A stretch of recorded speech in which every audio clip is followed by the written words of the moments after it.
오늘 우리에게 주신 하나님의 말씀을 읽도록 하겠습니다. 오늘 우리에게 주신 하나님의 생명의 말씀은 신약 성경 171페이지 요한복음 13장 34절에서 35절까지 말씀입니다. 새 계명을 너희에게 주노니 서로 사랑하라. 내가 너희를 사랑한 것 같이 너희도 서로 사랑하라. 너희가 서로 사랑하면 이로써 모든 사람이 너희가 내 제자인 줄 알리라. 아멘. 오늘은 요한복음 13장 34절에서 35절까지 말씀을 중심으로 우리 교회 비전 6번째, 세상을 향한 주님의 마음은 이라는 제목으로 하나님 말씀을 선포하도록 하겠습니다. 저와 여러분 그리고 우리 모두는 주위 환경과 우리에게 들리는 소식들에게 영향을 받습니까? 잘 안 받습니까? 무슨 일이 있으면 영향을 많이 받는 민족 중에 한 민족이 어느 민족인 줄 아세요? 한민족. 제가 미국에 살아보니까 미국 사람들은, 그리고 우리 미국에서 사시는 분들, 오랫동안 교육받은 분들은 약간 합리적이에요. 생각할 때 이렇구나, 이렇게 하자, 이렇게 합리적으로 결정하는데, 한국 분들은 이게 감성적이어서 감정만 동요되면 막 확 움직여요. 지금 전 세계는 2019년 12월 중국 우한 지역에서 발생한 신종 코로나 바이러스 감염증으로 심각한 고통과 두려움에 휩싸여 어려움을 당하고 있습니다. 제가 이 존스 홉킨스 대학 자료를 보니까 매 시간마다 전 세계 코로나 바이러스 감염자가 얼마나 있고, 그 다음에 감염된 나라의 사람들은 어느 정도 되고, 그 다음에 사망한 분하고 아니면 그 바이러스에서 회복된 분들, 이렇게 쭉 데이터가 있더라고요. 제가 어제 저녁까지 설교를 준비하면서 어제 저녁 데이터입니다. 몇 명이냐고 대충 봤더니 37,549명. 엄청 많죠? 그런데 세계 인구가 어느 정도 되는 줄 아세요? 75억이 넘는다 그러면 75억. 그 정도 되죠? 그럼 75억 중에 37,000 많을까요? 적을까요? 비율로 따지면 극히 많지 않은데 온 세계가 지금 벌벌벌 떨고 있습니다. 그런데 그 37,549명 감염자 중에서 대부분 감염된 사람이 가장 많은 나라가 어느 나라인 줄 아세요? 중국입니다. 중국이 37,549명 중에서 37,198명, 거의 99점 몇 %가 거의 다 중국에 있어요. 근데 중국 사람만 벌벌 떠는 게 아니고 0. 몇 %도 들지 않는 전 세계 나라들이 어떻게 합니까? 벌벌 떨고 있어요. 왜 그럴까요? 이게 전파력이 워낙 강하기 때문입니다. 예를 들어서 그냥 다른 병들은 본인만 아프면 되잖아요. 근데 이게 만약에 잘못 전파되어서 이 사람이 우리 교회에 한 명 와 있다, 그럼 어떻게 되겠어요? 바로 교회 문 닫고 방역하고 완전히, 한국은 난리가 납니다. 근데 미국은 끄떡없어요. 이게 약간 다릅니다. 한국은 지금 가장 장사가 잘 되는 사업이 있어요. 혹시 지금 어느 장사가 지금 제일 잘 되는지 아세요? 이게 얼마나 별난지. 0. 몇 %도 0.01%도 안 되는데 온 나라가 지금 마스크 다 사고, 혹시나 이거 걸릴까봐 막 손으로 하는 것은 다 안 한다는 거예요. 눈도 못 보게 합니다. 혹시나 눈으로 감염될까. 이게 얼마나, 제가 볼 때는 그렇게까지 과민 반응으로 보여야 될까 이렇게 생각하지 않아도 하나님이 다 지켜주시는데, 너무 우리가 작은 질병 하나에 전체가 벌벌 떤다는 것입니다. 왜 그러냐면 이 전파력이 강하기 때문에. 워낙 전파력이 강하고 한 번 걸리면 그 주위에 있는 사람들이 너무 큰 영향력을 미치니까 가급적이면 이 병에 노출되지 않게 하기 위해서 많은 사람들이 접촉을 피한다는 것이죠. 자, 그렇다 보니까 어떤 일이 벌어지냐면 서로 배려하는 사랑은 간데 없고, 잘 들으세요. 1부 때도 그랬는데 혹시 내 옆에서 하면 어떻게 합니까? 혹시 저거 코로나 저거 코로나 아니야 하면서 사람 멀리하는 거예요. 아유 저거 오늘은 저 분하고는 가까이 있으면 안 되겠다 이렇게 하죠. 막 고개를 돌리고. 이게 왜냐하면 제가 볼 때는 거의 전파력이 전해지지 않기 때문에 없는데도 불구하고 기침만 하면 사람들이 막 깜짝깜짝 놀란다는 거죠. 제가 우리 한국 분에게 소식을 들었는데 한국에는 마스크 안 끼고 돌아다니면 완전히 나쁜 사람으로 째려보고 누가 조금만 기침하면 막 멀리하는 이런 지금 시대에 살고 있다는 것입니다. 자, 그렇게 생각해 볼 때 우리는 진짜 두려워할 것을 두려워하기보다는 너무나 잘못된 정보나 SNS나 뭐 유튜브를 통해서 잘못된 뉴스를 워낙 많이 보다 보니까 혹시나 내게 그런 어려움이 닥칠까 봐 두려움이 확 사라져가지고 집안에서 꼼짝 못하는 거예요. 이번 달은 그냥 집안에 가만히 있자, 아무도 만나지 말자, 그리고 사랑은 내가 전할 기회가 아니다라고 자기 스스로 다 칸막이를 치고 막아버리는 분들도 종종 있습니다. 그런데 우리 주님께서는 이 땅에 왜 오셨을까? 우리 주님께서 왜 이 땅에 하나님의 복음을 전했을까를 생각해 보면 오늘 우리가 읽었던 이 요한복음 13장 34절에서 35절의 배경, 우리가 3주간 똑같은 말씀을 계속 묵상하잖아요.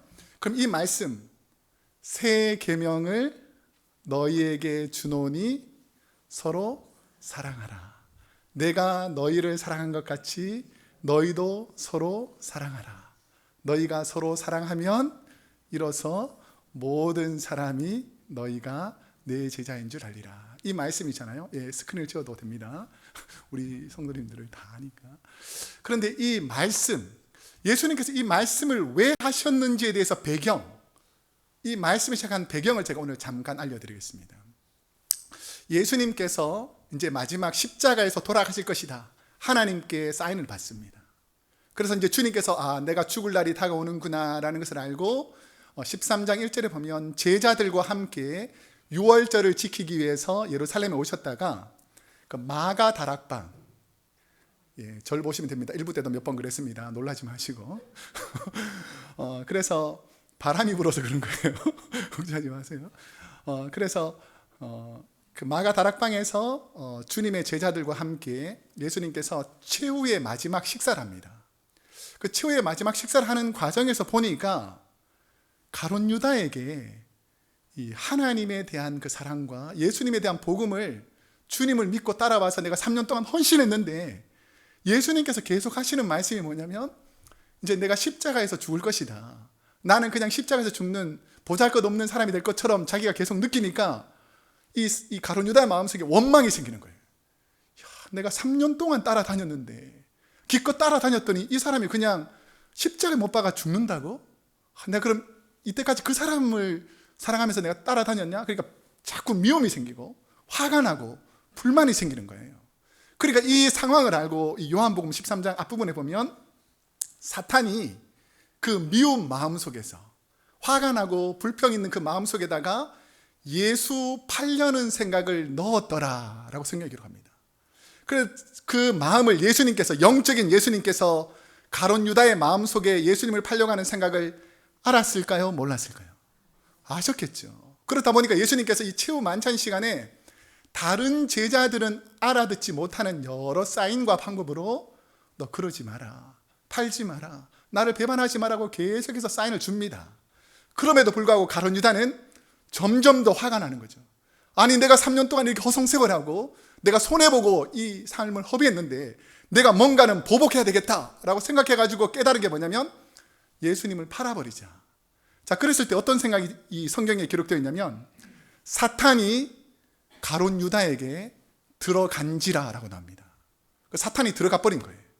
사탄이 들어가니까 제사장에게 찾아가서 예수님을 팔려고 가룟 유다가 나갔어요. 그 사이에 예수님께서는 12 제자들에게 가룟 유다를 포함해서 제자들의 발을 씻기고 너무너무 사랑을 했음에도 불구하고 이 가룟 유다는 제자들의 발을 씻겨주신 주님의 사랑, 이거 다 상관없이 예수님을 외면하고 떠나버렸습니다. 그 다음에 예수님께서 11명의 제자들과 함께 내가 이제 진짜 내 일을 할 마지막 11명의 제자들에게 새 계명을 주겠다. 이 계명을 줄 테니까 너희는 이렇게 살아라 라고 하신 말씀이 오늘 본문입니다. 예수님은 우리를 먼저 사랑하신 하나님과 소통을 시작하는 분들에게, 우리가 신앙생활하면 하나님과 먼저 소통을 시작하면 하나님과 관계가 좋은 사람이 있잖아요. 그리고 이웃과, 우리 특별히 교회 안에서 성도들과 아름다운 교제와 교통이 시작된 분들에게 새 계명을 주셨다고 말씀하셨죠. 자, 우리 34절 말씀 우리 여러 번 읽었는데 한번 함께 읽어보겠습니다. 시작. 새 계명을 너희에게 주노니 서로 사랑하라. 내가 너희를 사랑한 것 같이 너희도 서로 사랑하라.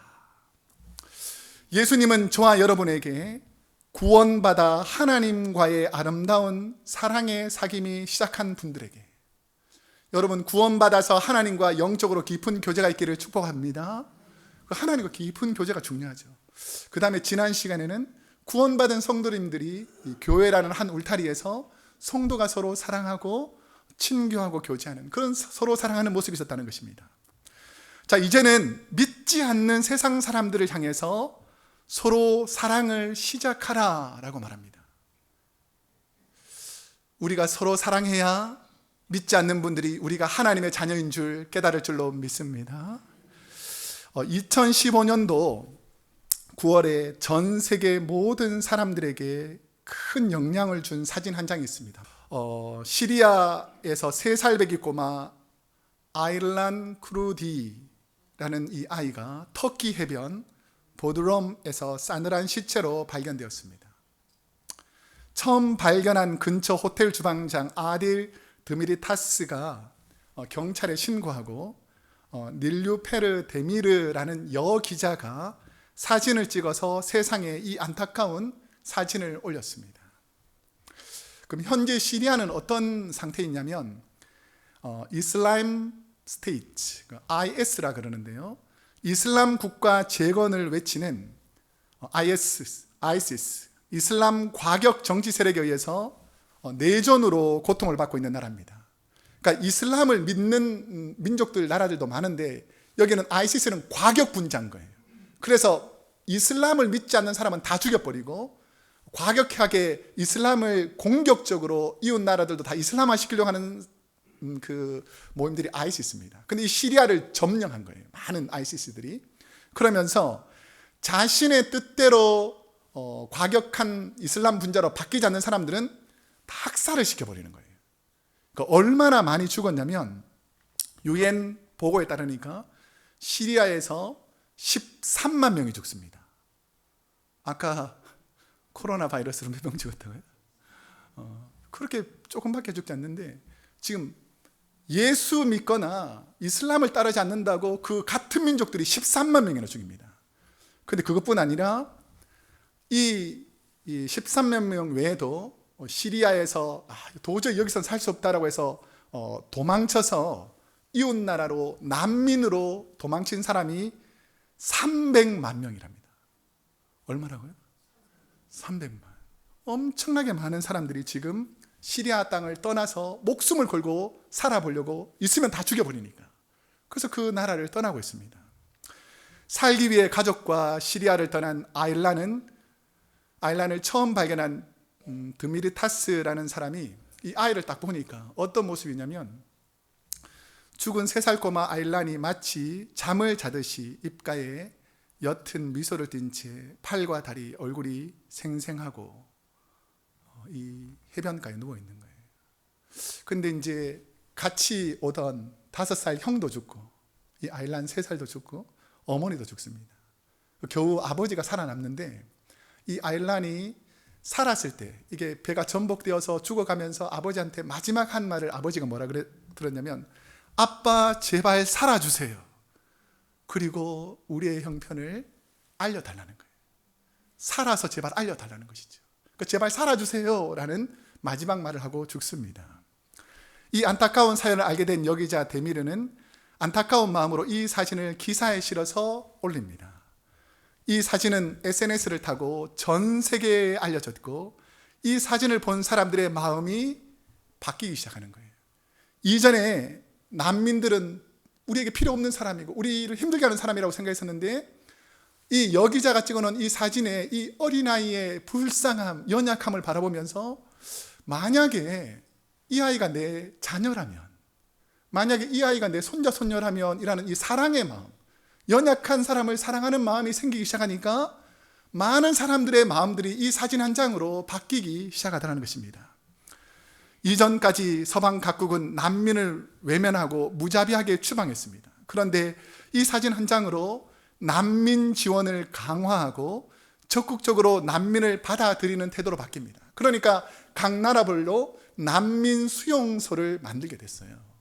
자, 그러면 시리아 난민들이 어느 일정한 지역에 많이 모여 있는데 그곳에 구호품을 전달하고 교육을 시키고 사랑을 실천하는 단체가 대부분 어느 단체일까요? 거의 다 기독교 단체인 거예요. 만약에 시리아에 남아 있었으면 복음을 한 번도 들어보지 못했던 사람들에게 전 세계 기독교인들이 그 시리아 난민촌에 가서 하나님의 사랑을 전하고 복음을 전하니까 그 난민촌에 성령의 역사가 일어나고 하나님은 놀라운 은혜와 성령의 역사가 일어나기 시작하더라는 것입니다.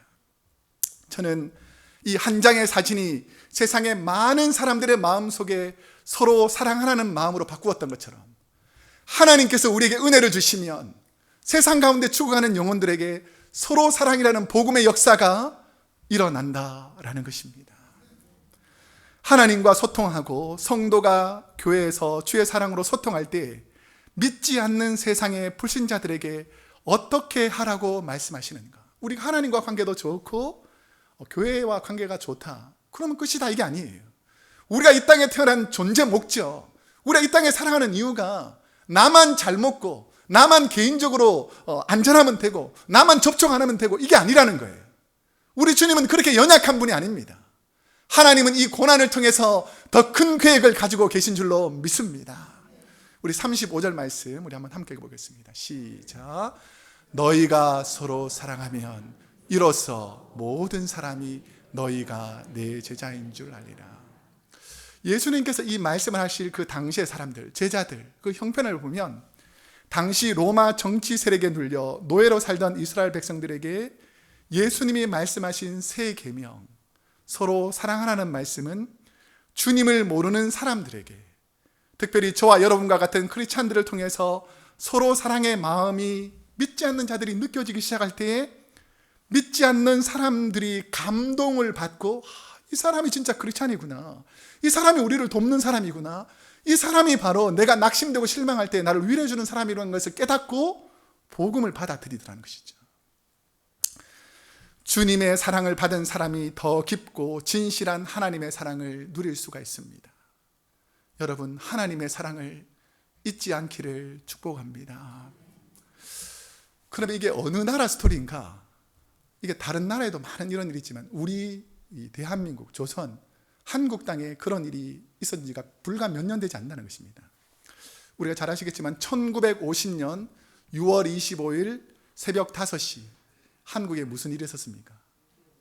한국 전쟁, 6.25가 있었죠. 한국 전쟁이 발발할 당시에 중국 선교사로 있던 바피어스 목사님이 중국에서 선교를 하고 있는데 한국에 지금 전쟁이 나가지고 엄청나게 많은 사람들이 고통당하고 있고, 전쟁에서 주로 남자들은 다 어디로 갑니까? 군대로 다 끌려가가지고 뭐 언제 죽었는지도 모르는 거예요.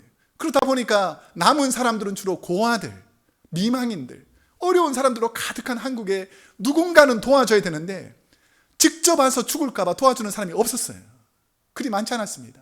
근데 이 바피어스라는 목사님이 한국에 가서 한국의 전쟁의 실상을 자세히 적어가지고 기록해가지고 서방에 있는 많은 사람들에게 지금 한국의 기도가 필요하고 한국의 복음이 필요하고 한국의 도움이 필요하다는 것을 알리기 시작한 사람이 이 바피어스라는 목사님입니다.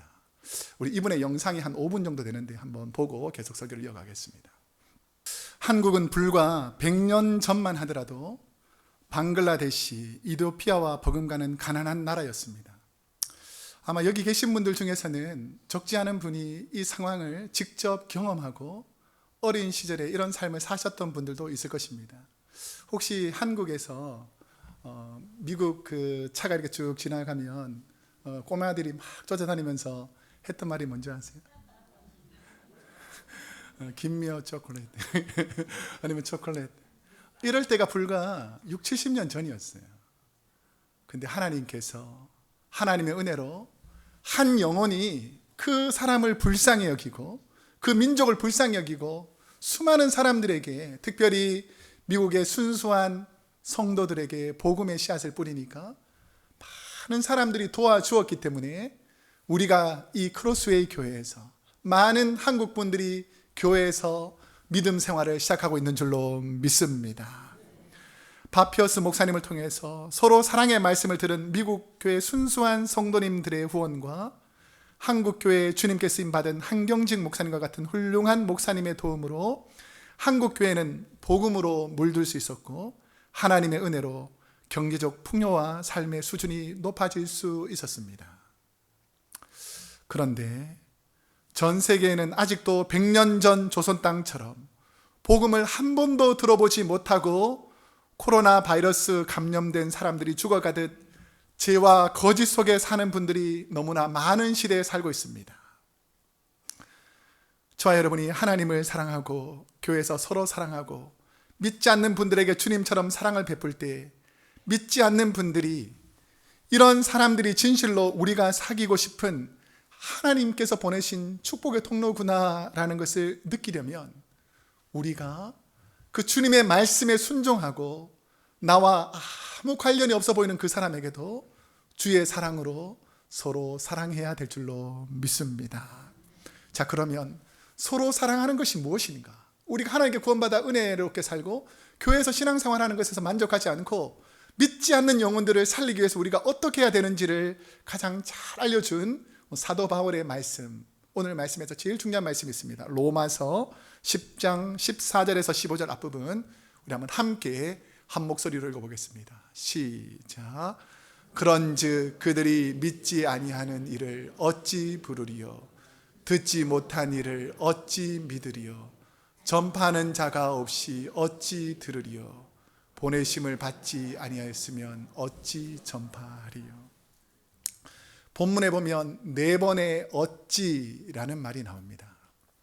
자, 이 반어법적 이 물음에 대해서 어찌 할 수 있겠느냐라는 표현을 제가 좀 쉽게 풀어서 해석해 드리겠습니다. 믿는 사람들이 없는데 어떻게 예수님을 주라 부를 수 있겠습니까?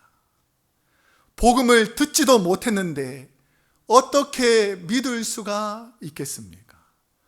전파하는 분들이 없는데 어떻게 복음을 들을 수가 있습니까? 전하는 분들이 없는데 어떻게 복음이 전해질 수 있겠습니까? 라고 사도 바울이 오늘 저와 여러분에게 묻는 거예요. 사랑하는 성도 여러분, 우리 크로스웨이 교회는 이 주님의 마지막 부탁, 모든 열방을 선교하고 전도하라는 서로 사랑의 명령을 실천하기 위해서 모든 목장과 온 교회가 힘쓰고 동참하는 교회가 되어야 될 줄로 믿습니다. 죄송하지만 이제 우리 교회에서 제가 자랑이나 뭐 드러내려는 것이 아니고 우리 교회에서 이런 일에 동참하고 있으니까 우리가 함께 동참하자라는 의미에서 우리 교회가 선교하는 부분을 제가 알려드리겠습니다. 우리 여러 번 들었지만 다시 한번 알려드리겠습니다. 저희 교회의 선교의 중요한 부분을 차지하고 있는 부분은 바로 컴미션이라는 선교단체를 통해서 복음을 한 번도 들어보지 못한 미전도 종족 국가에서 선교하는 선교사님들을 우리 교회가 집중적으로 후원하고 있습니다. 그러니까 선교사님들이 많이 파송된 지역도 있지만 우리 컴미션이라는 선교단체는 주로 복음을 한 번도 들어보지 못한 미전도 종족들에게 복음을 전하기 위해서 우리 교회가 목장에서 후원하고 있습니다. 또 우리 교회에서 집중하는 선교의 부분은 공산 정권 치하에서 복음을 한 번도 들어보지 못하고 탈북하였던 우리 동족들을 향한 마음을 가지고 중국 동풍현 동산교회를 섬기시는 조선족 목사님이신 안 목사님과 그 교회 탈북 여성들과 그 자녀들, 고아들의 그 어려운 고아들, 그 난방비를 제공하고 우리 성도님들과 목장이 26명의 학생들의 교육비를 계속해서 돕고 있습니다. 목회자와 함께 선교 부원들과 장로님들은 자신들이 직접 항공권을 다 구매해서 지불하고 일터에서 잠시 휴가를 내어서 복음을 전하러 함께 떠나고 하나님의 사역을 전하고 매 2년마다 그곳을 방문하여 장학금을 전달하고 있습니다. 또한 우리 교회가 믿지 않는 분들을 향하여 손을 펼쳐 매년 선교하는 부분은 우리 지역에 홈레스 사역을 하고 있는 오클랜드 오픈도어 미션이라는 곳에 매달 가서 교회에서 음식을 준비하고 유스의 자녀들이 우리 주위에 가난하고 소외된 분들을 돕는 일들을 손수하고 있습니다.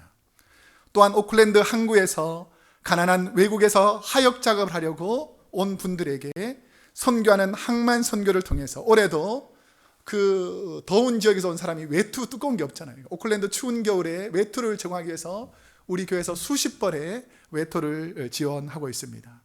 그리고 전 세계 가난과 굶주림으로 고통하는 어린아이들을 돕기 위해서 우리 교회 한 40-50명의 성도님들이 하루 저녁 온종일 힘을 써가지고 Kids Against Hunger라는 단체를 통해서 전 세계 가난과 굶주림에 고통당하는 분들에게 음식을 수천 명분의 음식을 우리가 제공하고 있습니다. 그 외에도 우리와 가까운 나라인 멕시코와 어려운 지역에 여름이 되면 함께 사역하는 우리 크로스웨이 교회로 하나님께서 만들어 주셨다라는 것입니다. 오늘날 세상은 복음을 듣지 못하고 서로 사랑에 굶주리고 목말라 하는 분들이 많습니다. 그런데 요즘 세상을 보면 얼마나 자국 우선주의로 흐르고 얼마나 경쟁과 다툼, 나라와 민족 간에 서로를 비방하고 헐뜯는지 모릅니다. 이 갈등과 보복과 생존 경쟁을 깨트리는 것이 바로 세계 역사를 보면 나라들은 싸우고 다투지만 모든 민족과 나라는 자기 이익을 챙기지만 복음이 들어가게 되면 내 것을 나누어 주고 어려운 나라를 도와주는 복음을 통해서 전 세계가 화평과 하나로 됨을 우리가 볼 수 있다라는 것입니다. 여러분, 제가 몇 번 말씀드렸는데 우리 교회는 우리만 사용하라고 만들었을까요? 우리 교회는 우리만 이용하라고 하나님께서 만든 것이 아닙니다. 이 지역에 믿지 않는 영혼들이 다 주님께 오는 통로가 우리 크로스웨이 교회가 되어야 될 줄로 믿습니다.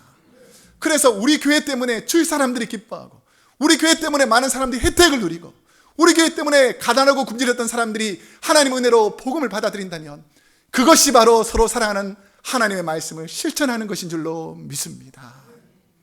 이제 말씀을 맺겠습니다. 전 세계 인권 탄압, 인권 유린을 조사하기 시작한 것이 19년 전이에요. 19년 전부터 한 기관에서 전 세계 인권 탄압이 가장 심각한 나라가 어딜까를 19년 전부터 순위 랭킹을 매겼는데 한 번도 1등을 뺏긴 적이 없는 나라가 있습니다. 기독교를 박해하고 인권을 탄압하는 나라, 어느 나라일까요? 우리 동조 북한 땅입니다.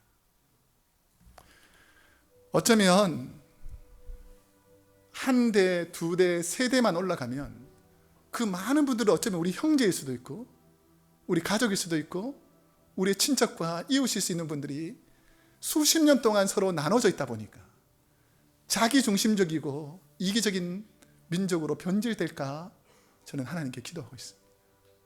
여러분, 저 북녘 땅을 위해서 어느 민족이 기도를 해줄 것 같아요? 1번 스코틀랜드, 2번 가나, 나이지리아, 아니면 몽골, 어느 민족이 저 북녘 땅을 위해서 기도해 줄 것 같아요? 여러분, 우리가 기도하지 않으면 기도할 민족이 그리 많지 않습니다. 70년 이상 그 어둠의 세력에서 고통당하는 그 민족, 어쩌면 우리 형제, 우리 자매가 고통당하는 그들을 위해서 우리가 기도해야 될 줄로 믿습니다. 탈북민들의 간증에 따르면 지금 20만 명이 넘는 북한 주민들이 지하 정치범 수용소에서 짐승처럼 고통을 받고 있다고 합니다. 잠시 다른 나라 여행을 떠나고 지내는 것도 힘든데 고국에서 도망쳐 언제 죽을지 모르는 탈북자로 살아가는 우리 동포들, 복음을 들어보지 못하고 죽어가는 세계의 많은 이슬람들, 아프리카 오지에 가난과 굶주림에 있는 연약한 자들, 그들에게 복음을 전하라고 우리 주님이 마지막까지 부탁하시며 서로 사랑하라 라고 말씀하셨습니다.